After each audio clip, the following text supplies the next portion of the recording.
ang pag-ila sa pinadala sa Dios alang sa kaluwasan dili sayon buhaton. Bisan ang mga Hudiyo nga nagtuon gyud sa mga gipangsulti sa propeta nya, expected kay nila nga naagyoy ipadala ang Ginoo para pagluwas sa katawhan. Wa gyud kaila ni Hesus isip manluluwas hangtod karon. Lingiyay mong tupad ing nakaila jud ka ni Hesus. Tana ko no. Kaila ka. Kay para dire ningon siya, sultihi gyud kuno mis klaro be, unsa gyoy tinuod.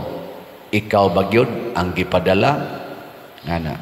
Si Jesus maglisod pod siya og hatag og tin-aw nga pagsulti og pulong lang. Kay kani magong atong pulong malalis gini siya.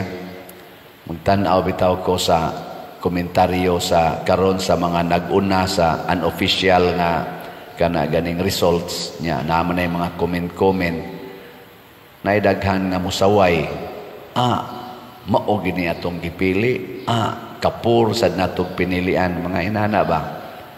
Kay ang tao manggod og ato lang tan-awon sa siyang pagkasiya og sa iyang mga sinultihan og sa iyang gitawag og credentials, usahay dali kita makakita og apan. Lain na sang lingi si mong tupad ingna nakauyon rakas nag-una karon. Ina nakauyon rakas mga nag-una karon nga ganing napili sa gikan sa senador hangtod sa konsehal. Nakauyon ra mo o naglingo-lingo. Naiuban galayat-layat, naiuban gani gapabuto na kunog fireworks. Pero ang uban naglingo-lingo pod. Mao na si Jesus naigo sad siya ana. Naiuban nalipay nga siya mao ang Mesiyas, pero ang uban sad naglagot nganong magsigi siya ingon nga siya ang Mesiyas. Unsa may gisulti ni Jesus to prove nga siya mo'y pinadala sa Dios. Matud pa niya dire, ang mga buhat nga akong gihimo sa ngalan sa akong amahan mao ang akong mga saksi. Buhat gyud. Muna manghangyo ta aning ato karong posible nga ma-elected na sa atong Senate, murag kasagaran mga karaan man, di na ta mabaghuan. Kay ambot og naa pa baka sila buhaton nga kanana ang makaingon tang kanida murag bag-o ning buhata, pero murag mga naong nila murag nanggungis na ba sa atong tanaw. Nalay duha diha nga murag naaron sa Magic 12, murag bag-o murag duha ra man tingali na, pero ang uban wa na. Og sa dagat pa na gitugka nagsisi. Tanawan ng ilang mga naong anay uban dia bag-o pero nay uban so karaana na gyud, kapila na nagbalik-balik. Mao na ato lang iampo nga duna unta sila'y mga buhat sa ngalan sa Ginoo ug sa ngalan sa atong nasod. Ang aligre karon ang bag-o dinhi sa Cebu, no? Murag akong tanaw-tanaw murag ang Cebu mo'y murag naay bag-o. Ang atong sa gobernador murag hapit naman tingali ma-final. Ang bag-ong naong si candidate Pam Baricuatro. Nalingaw lang po ko kay doon naman may personal nga encounter ani ni Pam nga bisag wala pa na siya mudagan, bisag wala pa'y kuan murag na may encounter ni bisita na dinhi pa picture pa mi ana siya akong matan-aw nga buhat nga makadaig ko isip pare sa iyang binuhatan nga wala toy politika ang iyang gibuhat. Kanisa rong gauna sa mayor sa Cebu City, lipay sad ko kay naadyo ko'y personal encounter ana niya si Engineer Nestor Archibald Nalipay pod ko kay bawog yun ko nga naasad na siya buhat nga isip ako pare makaingon yun ko angayan gid siya na siya buhat nga dili ba pang politika, wala pa siya anang politika, nagbuhat na siya ni ana. Hinaot unta nga karon nga mulingkod na sila dagkong katungdanan, ilang padayonon o palapdan pagyod ang ilang Diyosnon nga mga binuhatan. Nagampo lang po kuanin nila. O ang uban pa natong mga officials. Ang buhat manggod mga igsuon nga Diyosnon, mauna siya'y muhatag og nindot nga bunga kanang itawag natong salvation. Sa inyong paminaw, nagkinahanglan bag salvation ang Pilipinas karon? Nagkinahanglan? Lain na sang lingi si mong tupad na nagkinahanglan kag salvation. Utang palang daan. Kinsa din di ang way utang be, tasa kamot. Sige. Tasa kamot. Daw. Kana. Kalisod salbaron anang utang. So kining ato mga officials, atong pangandoyon. Mati Marcos man, Team Duterte na amang ginakasod sa ilang mga team, na may nakasod sa ato rong mga elected officials. Sige, iproiba na to, save the Philippines from debt. 16.6 trillion pesos. Tanaw na to, muos-os ba ni siya at the end of this year? Og muos-os gani ning utanga, pasabot, kining atong bagong gipili, dunay Diyosnon nga kinaiya. Pero inig sunod tuig, inig kwintada, mulapas na gani sa 16.6 trillion, magduda ta, nga muragwa gyapoy ayo. Utang palang daan. Nya sunod kaning atong kuan mga problema sa katilingban, kaning unemployment, kaning kagutom, kaning drugas, di man gina ikalimot, krimen, kaning patay, pinatyanay, karon, tulis, ng mga inana, kusog mo na karon, kaning sugal, nga porting daghana ng nga adik, online nga sugal, o actual nga sugal, o kanig yung graft and corruption. Manghinaot ta na to prove, kaya namaroy daghang accusation nga ang machine ko nung gigamit sa kumilik, murag na ay kadudahan nga daghang question sa machine nga nag-ihap. Ang machine baya mo'y nag-ihap ani karon niya. Daghan mga accusation diha.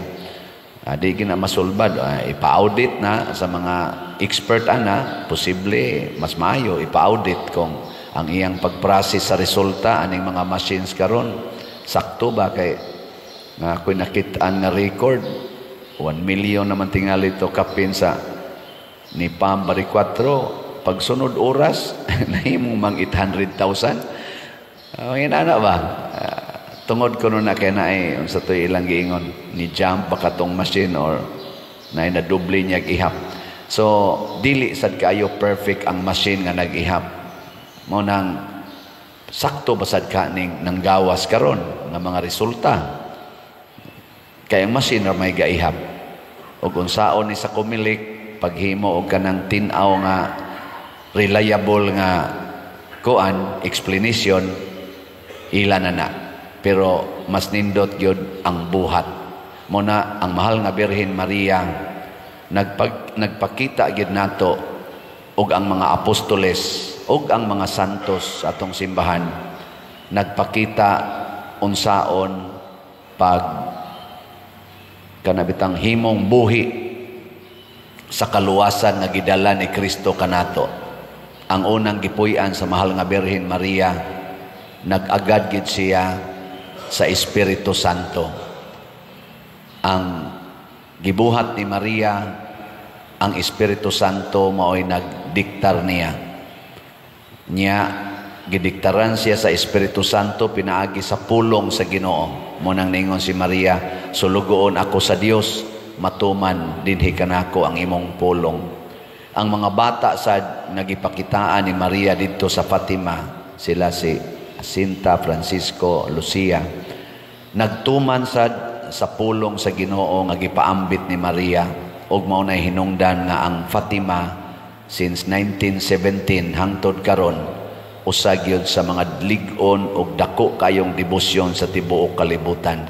Kay gituman man sa tulo ka bata, mga bata rato sila, pero ilang gituman, nag-anto sila, na misunderstood sila, pero ni padayon mao na nga nakahatag ni dako kayong kabag-uhan sa kalibutan ang debosyon sa Our Lady of Fatima.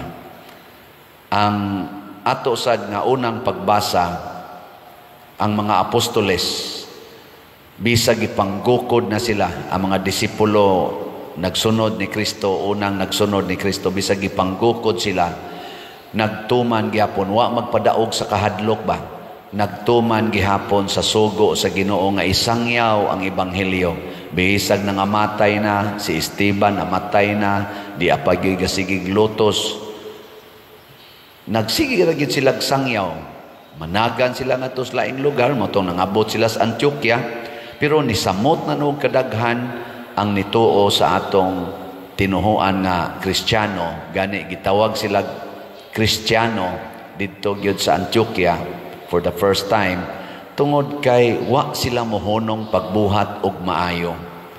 Muna atong iampo na mga buangon nga na-elected nga officials, sama sa namong mga pari na sa usahay buangon na ordain, magampo ta nga doon nagyoy kabag-uhan nga magpatalinghog ta, magtinabangay ta sa pagsunod sa pulong sa Ginoo. Kay wa gani ning pulong sa Ginoo nga magiya nato bisag unsa pa na ka-credible ang iyang aning itawag nato bayudita aning mga na-elected karon, di gina makahatag og bisan gamay nga asinso sa atong kahimtang.